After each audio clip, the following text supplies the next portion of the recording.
اعوذ باللہ من الشیطان الرجیم بسم اللہ الرحمن الرحیم اللہم صلی علی محمد و آل محمد وعجل فرجہم اجمعین۔ جہان علم سٹی آف نالج اکیڈمی سے آپ کی بی بی جان آپ سے مخاطب ہیں۔ الحمدللہ آج ہم آپ کو امام محمد تقی جواد علیہ السلام کی احادیث کے بارے میں بتا رہے ہیں۔ آج امام کا یوم شہادت ہے اور یہ ہمارا فریضہ بنتا ہے کہ ہم جو ہے جہاں ان کی مجالس برپا کر رہے ہیں،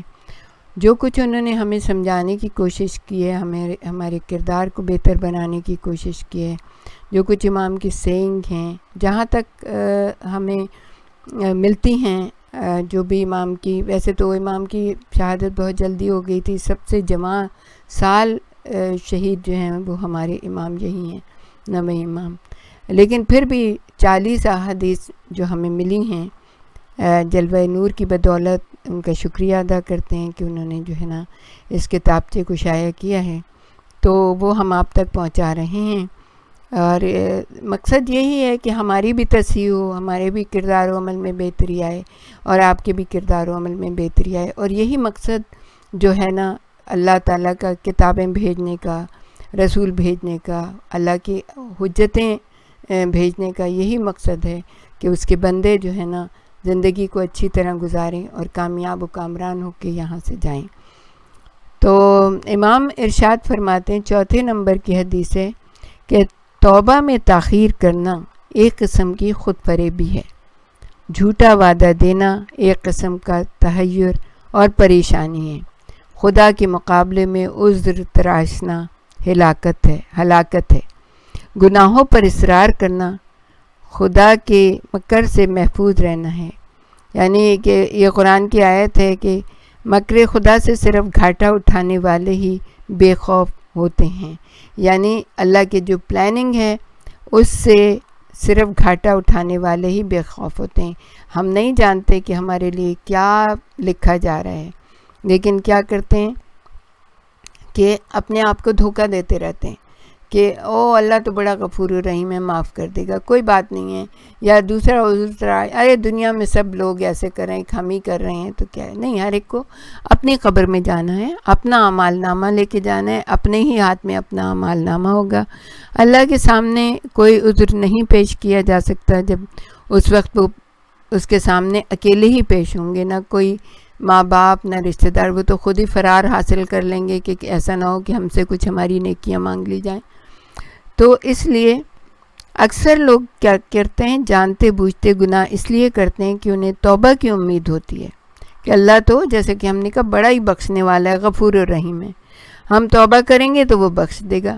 لیکن یہ بہت بڑا فریب ہے۔ امام کہتے ہیں یہ خود فریبی ہے، یہ اپنے آپ سے جھوٹے وعدے کرنے جو انسان اپنے آپ کو دیتا ہے۔ گناہ ایک دلدل کی مانند ہے، جتنا دلدل میں دھستا چلا جائے گا اتنا ہی ہلاکت کی جانب بڑھتا چلا جائے گا، اور پھر نامعلوم توبہ کا موقع میسر آئے یا نہیں آئے۔ اب آپ دیکھیں کب پتہ ہوتا ہے انسان کو کہ جوانی میں جائے گا کہ بڑھاپے میں جائے گا کہ کتنی عمر ہوگی، کہ توبہ کو تاخیر میں ڈالتے رہتے ہیں کہ جب بوڑھے ہوں گے ابھی سارے کام کر لیں، بوڑھے ہوں گے تو توبہ کر لیں گے، اللہ تعالیٰ معاف کر دے گا۔ ایسا کچھ نہیں ہے۔ جس وقت خدا نہ خواستہ ہم لوگوں سے کوئی بھی غلطی سرزد ہو، دیکھیے مومن جان بوجھ کے گناہ نہیں کرتا ہے۔ اگر 7 خطا ہو جائے، نفس کی ذاتی سے خطا ہو جائے، تو اللہ تعالیٰ نے توبہ کے دروازے تو کھلے رکھے نا، مگر توبہ جو ہے نا خلوص سے ہونی چاہیے۔ توبہ کا مطلب یہ ہے کہ سلطنت کو پلٹ دینا، جیسے کہ اب اس طرف جانا ہی نہیں ہے کہ جدھر جا کے انسان گناہوں کی دلدل میں پھنسے، بلکہ توبہ کر لی تو اب اپنا دوبارہ کبھی پلٹ کے اس گناہ کی طرف نہیں جانا ہے۔ اور پھر جیسے کہ توبہ کا اب کسی وقت بھی موت آ سکتی ہے، توبہ کی مہلت ملے نہ ملے، تو انسان کو یہ نہیں سوچنا چاہیے، اور گناہ کر کے انسان اپنے آپ کو نقصان اور اپنی صلاحیتوں کو ختم کرتا ہے۔ اللہ تعالیٰ نے تو اسے بہت بلند مقام کے لیے پیدا کیا، اس کو ایلیویٹ کرنے کے لیے، کہ زیادہ سے زیادہ، جیسے ہم اپنے بچوں سے کہتے ہیں کہ اب یہ کلاس پاس کر لو گے تو یہاں پہنچ جاؤ گے، پھر کالج ہے، پھر یونیورسٹی ہے، پھر یہ والا ایگزام پاس کرو گے، مثال کے طور پر ڈاکٹر بن جاؤ گے، انجینئر بن جاؤ گے، یہ سب امتحان پاس کرنے ہوتے ہیں نا، تو غلطیاں اگر کریں گے تو نہیں پاس کر سکتے نا. تو اسی لیے اللہ تعالیٰ بھی یہی چاہتا ہے کہ انسان اپنی صلاحیتوں کو زنگ آلود نہ کرے. گناہ کر کے انسان اپنی صلاحیتوں کا خرابہ کر دیتا ہے، اور جہاں جہاں مالک کی معصیت اور نافرمانی ہے وہاں خود کو کمال سے دور کر دیتا ہے انسان. یعنی اللہ تو یہ چاہتا ہے کہ ہم منزل کمال پہ پہنچیں، لیکن ہم اللہ تعالیٰ کی معصیت کر کے، اس کی نافرمانی کر کے اپنے لیے ہی بہت ہی خراب نمونہ جو ہے نا پیش کرنے. جیسے قرآن حکیم میں وہ بلم باور کا وہ ہے کہ اللہ تو چاہتا تھا اس کو بہت علم دے، اس کے پاس اللہ تعالیٰ کی طرف سے اتنا علم تھا، لیکن جب قارون نے اس کو جو ہے دولت کا لالچ دیا اور اس کو اس کے دیر میں سے نکال کے اور کہا کہ موسیٰ کے اوپر جا کے الزام لگاؤ، تو وہ جو ہے اپنے گدھے پہ سوار ہوا، اور جانور دیکھیں کیسا تھا کہ اس نے مار مار کے چاہا کہ جائے جہاں پہ موسیٰ واز کر رہے ہیں، تو وہ مر گیا لیکن اس نے قدم نہیں آگے بڑھے. اور وہ انسان تھا کہ جس نے جا کے اس طرح کی بات کی، جناب موسیٰ کے اوپر تہمت لگانے کی کوشش کی، لگائی تو نہیں، لیکن پھر اللہ تعالیٰ کہتا ہے کہ وہ تو کتے کی مانند ہو گیا کہ وہ اس کو چمکارو تو بھی جو ہے نا زبان نکالے رہے، اس کو دھتکارو تو بھی زبان نکالے رہے. ہم نے تو اس کو بہت بلند کرنا چاہا تھا، لیکن خود ہی وہ زمین کی طرف جھک گیا. اتنی یعنی کہ اس کی جو ہے پروردگار عالم نے مذمت کی. تو ہمیں بھی چاہیے کہ اپنے کردار کی تصحیح کریں، یہ نہ کہیں کہ بس جب موقع ملے گا توبہ کر لیں گے، بڑھاپے میں توبہ کر لیں گے، ابھی تو دنیا یہ کر رہی ہے وہ کر رہی ہے ہمیں بھی اس کے ساتھ چلنا ہے. نہیں، ایسے نہیں کرنا ہے. امام کہتے ہیں خود کو فریب ہی نہ دو. اگر تم نے خود کو فریب دیا تو کہیں کے نہیں رہو گے. پھر توبہ کی امید میں گناہ کرنے سے بڑھ کر فریب اور کیا ہو سکتا ہے. اور امام ہمیں سمجھانا چاہتے ہیں کہ دیکھو وقت کا کوئی پتہ نہیں ہے، کس وقت موت آ جائے، اور تم یہی سوچتے رہو کہ اب توبہ کریں گے، اب توبہ کریں گے. تو اس سے بہتر یہ نہیں ہے کہ اپنے آپ کو بچا کے رکھو، اپنے نفس کو بچا کے رکھو، گناہوں میں آلودہ ہی نہ ہو. اچھا، پھر اس کے بعد امام کی امام کی جو ہے 5ویں حدیث آپ کے سامنے پیش کریں گے کہ امام فرماتے ہیں جس نے کسی بولنے والے کی باتوں کو سنا اس نے اس کی عبادت کی، یعنی اس کا عبد بن گیا، اس کا غلام بن گیا. تو اگر بولنے والا خدا کی باتیں کرتا ہے تو اس نے خدا کی عبادت کی، اور اگر بولنے والا شیطان کی زبان سے بول رہا ہے تو اس نے ابلیس کی عبادت کی. دیکھیں کتنی سمپل چھوٹی سی لیکن کتنی زبردست بات ہے کہ عام طور پر انسان اس شخص کی گفتگو سنتا ہے جس کو پسند کرتا ہے اور پھر اس پر عمل بھی کرتا ہے.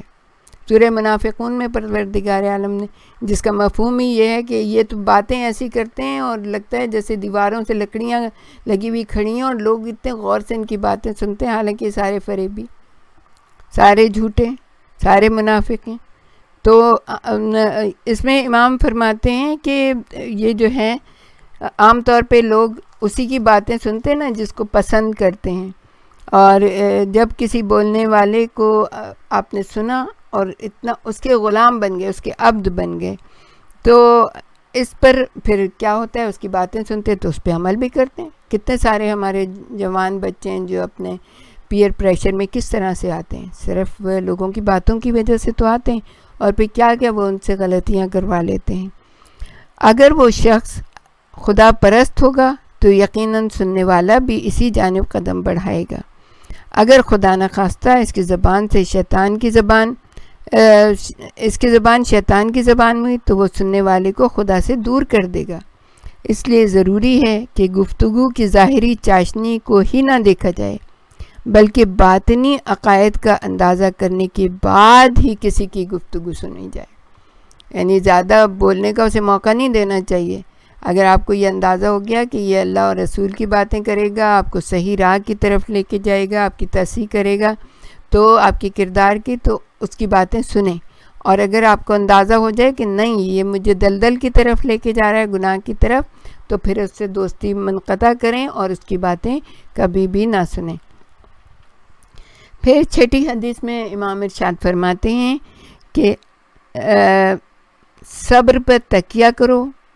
غربت کو آغوش میں لو، خواہشات نفسانی کو ترک کرو اور ہوا و ہوس کی مخالفت کرو، اور جان لو کہ اللہ کی نظر سے بچ نہیں سکتے، اس لیے دیکھو کہ تم کیسے ہو۔ اپنے آپ پہ خود اپنا موازنہ خود کرنا چاہیے، جیسے کہ امام نے بھی کہا کہ جب رات کو لیٹو اپنے بستر پہ تو دیکھو کہ دن بھر میں کیا کیا ہے تم نے۔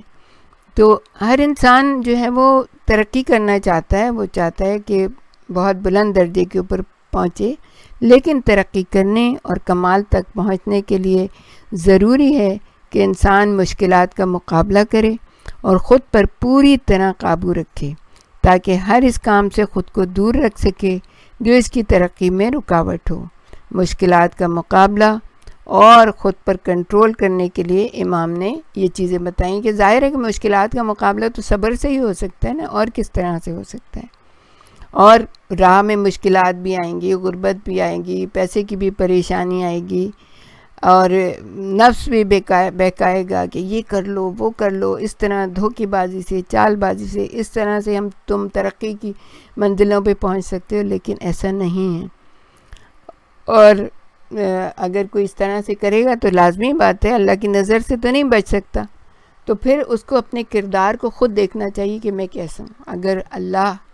کو اپنا رب جانتا ہے اور اس کی بندگی کرتا ہے تو ان تمام چیزوں کو اس کو اپنے ہاتھ میں رکھنا چاہیے کہ صبر کی قوت بہت بڑی قوت ہے۔